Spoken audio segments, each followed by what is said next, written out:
AskReddit by X1 Stingiguis. What's something in Europe, as an American, that you thought was fake but is actually real? A church decorated in the bones of plague victims. Googling, it seems there's more than a few European churches decorated with bones. Which one in particular were you writing about? Luxembourg. As a Europe, I sometimes think it's a fake place, don't worry. My first night in Rome, in a little local bistro way off the beaten track, a man wandered in with an accordion and started playing the tarantella napolitana a cappella music. Italians are wild even for Europeans.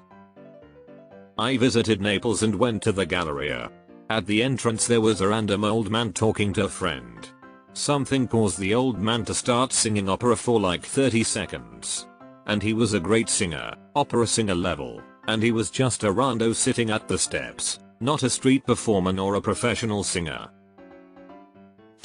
The price of an item on a shelf is what you pay for it, meaning tax is already included in the price. Seeing an item labeled £1 you're 1, taking it to the checkout, giving them pound symbol you're 1, and walking out without having to do arithmetic in your head as to how much tax you have to add on is so nice. It must be so confusing for Europeans to come to North America, buy an item for $5, then get to the checkout and they ask you for $5.76 or something. Like, excuse me, is this a shakedown lol? When I go to the US and go into a shop, I have no idea what the final price is going to be. I don't understand why Americans like it this way.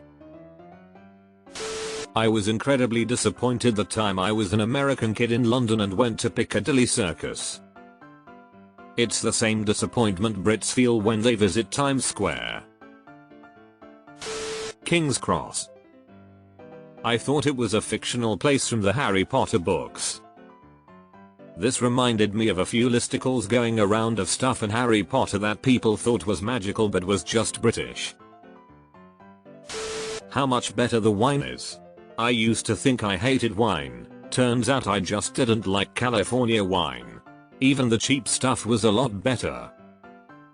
As a European, I have to say that California wine can be world class. If you can spend $25 on a bottle of wine, American wine is great.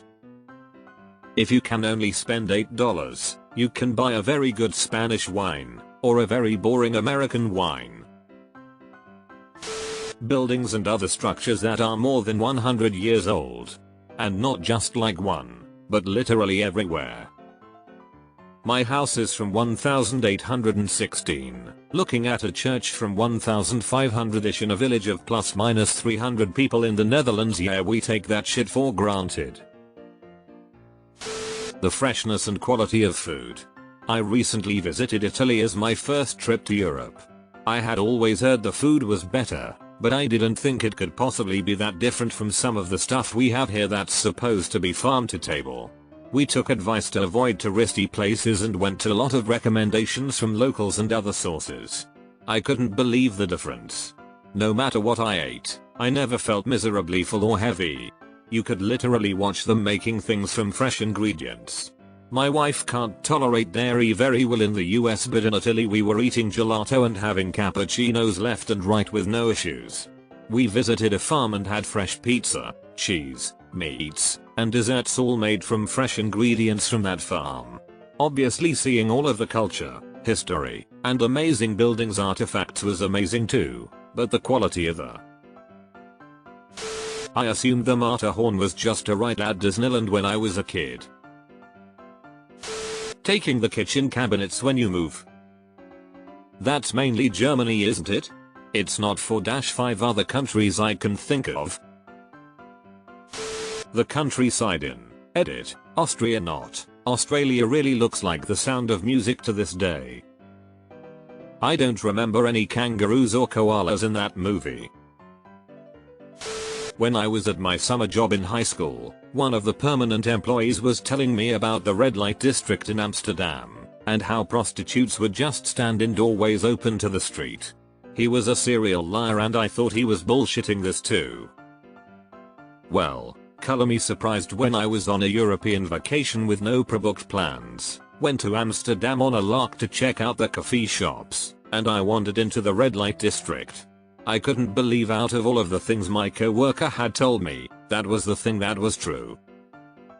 Wait till you find out the other things he told you which are true. Affordable healthcare.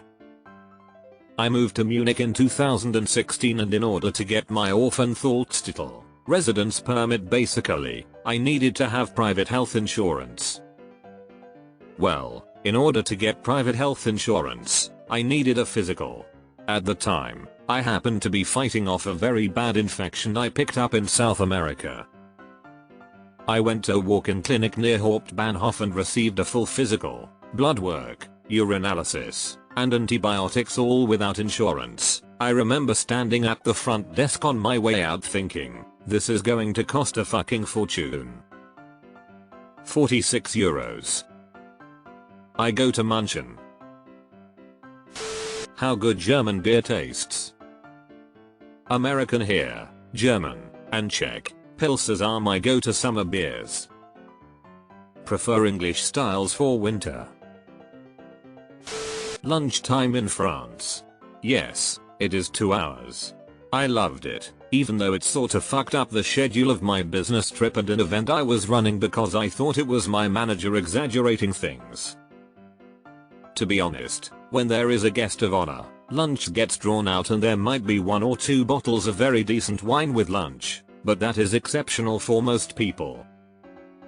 A regular lunch will last maybe 1.5 hours only, and will not include more than 1 glass of beer. I'm being serious, BTW. Bielefeld. When my ex and I moved to Germany, shortly thereafter she got a job offer in Bielefeld and all our friends were laughing, and it took a while for us to get in on the joke. The Dutch. I knew a Dutch woman and all of her brothers were basically giants. Royale with cheese.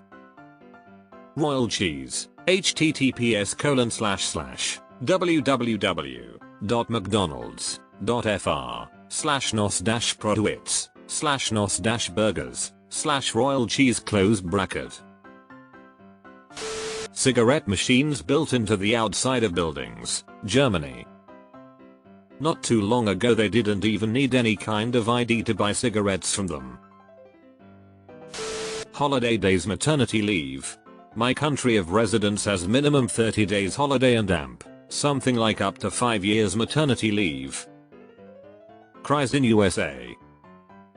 My last job started us off at 5 days of paid time off. 1 fucking work week. The only time in the past 10 years I've gone more than 10 days without working is when I was unemployed. Public toilets that you have to pay for.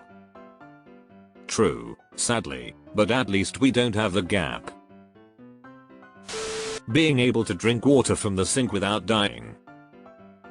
Dutchy here. You can't drink tap water in the US? Leprechauns. Turns out they're all over the place in Ireland. My granny had a bad infestation this year, but when we cleared the nest they had left a pile of gold, so that paid for the repairs. Gelderland. When Heath Ledger's character created the fake name of Sir Ulrich von Liechtenstein from Gelderland, I assumed it was also a fake country made up for the movie. It sort of sounded like the country name that Prince Humperdinck was going to frame for Buttercup's murder in The Princess Bride, so my brain just went fantasy country. Nope, totally a real country that just isn't around anymore. It's the name of one of the provinces in the Netherlands.